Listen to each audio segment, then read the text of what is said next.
Assalamualaikum warahmatullahi wabarakatuh. Perkenalkan, nama saya Retnadi Putra Harlanto.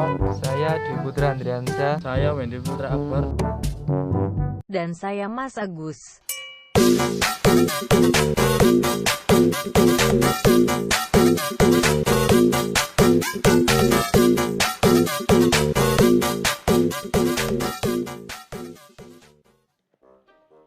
Oke, kali ini kita akan langsung masuk ke materi teori yang keempat, yaitu tentang normalisasi satuan F. Tujuannya pada materi teori yang keempat ini adalah agar kita bisa memahami bentuk normalisasi yang pertama dan memahami aturan pembuatan normalisasi satuan F. Kenapa normalisasi itu cukup penting dalam merancangan sebuah rancangan database? Jadi tujuan normalisasi adalah menyempurnakan struktur tabel dengan mengeliminasi adanya duplikasi informasi. Jadi untuk menghindari sebuah penduplikasian data, sehingga data tersebut menjadi lebih efisien dan tidak memboros ruangan. Kemudian memudahkan pengubahan struktur tabel dan memperkecil pengaruh perubahan struktur tabel dan lain-lain. Jadi suatu rancangan database disebut kurang bagus kalau data tersebut tersimpan di beberapa tempat atau file. Jadi satu data tersimpan di beberapa record. Kemudian ketidakmampuan untuk menghasilkan informasi tertentu. Kemudian terjadi kehilangan informasi, terjadi adanya redundansi atau pengulangan atau penduplikasian data. Kemudian timbulnya null value atau data yang kosong.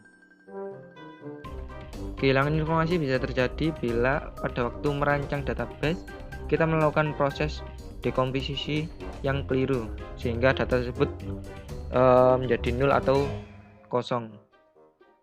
Biasanya bentuk normalisasi yang sering digunakan adalah 1NF, 2NF, 3NF, dan BCNF. Kali ini kita akan membahas yang 1NF terlebih dahulu.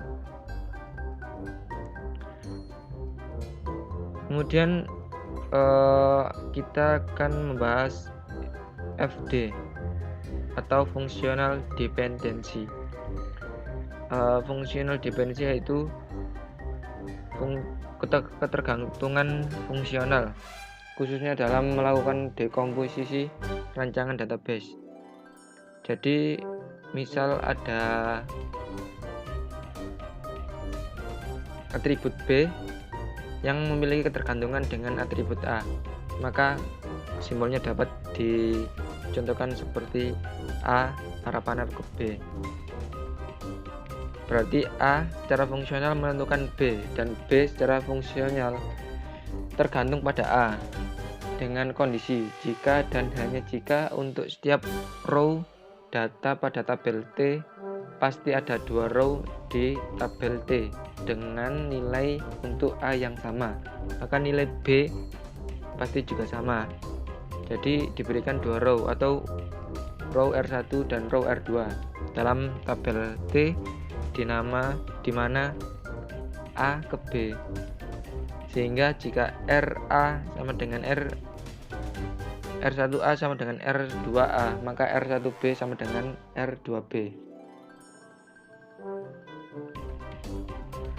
Contohnya seperti yang ada di gambar.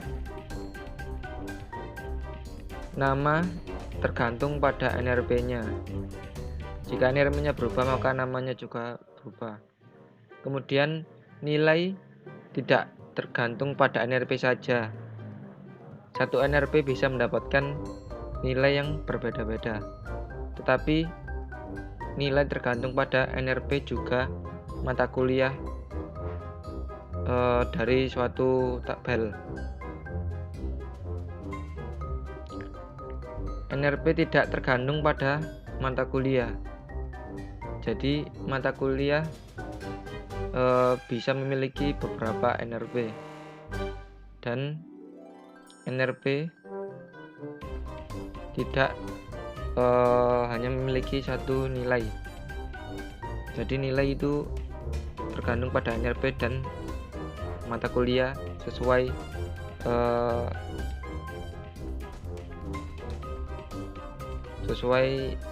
NRP dan mata kuliah masing-masing.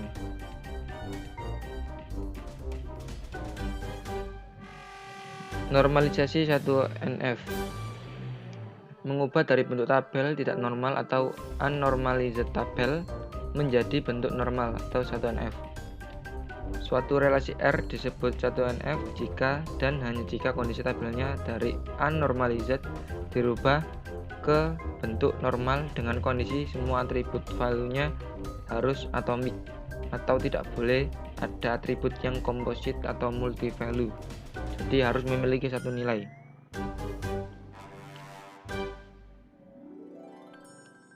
Kemudian apa itu unnormalized tabel? Suatu tabel dikatakan unnormalized jika yang pertama mempunyai penggandaan field yang sejenis seperti tabel yang ada di contoh berikut.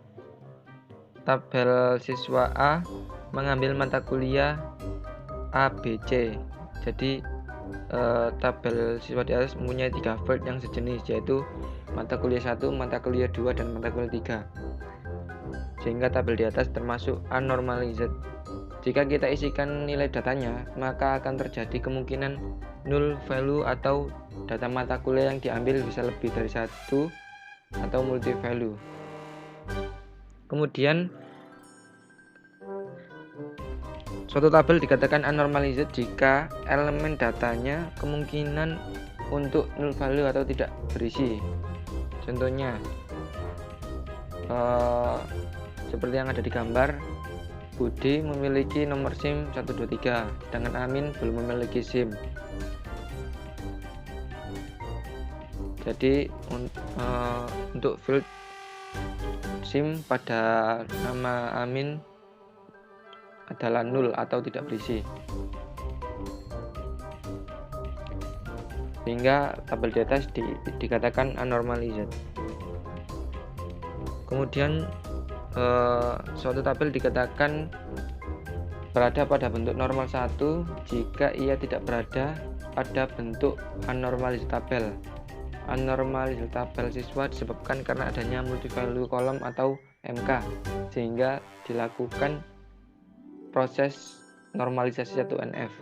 Contohnya, kalau tabel A di atas kita normalisasi 1 dengan menggunakan decompose menjadi 2 tabel, yaitu MK-nya kita keluarkan dan kita gabungkan dengan NRP sehingga menjadi primary key baru.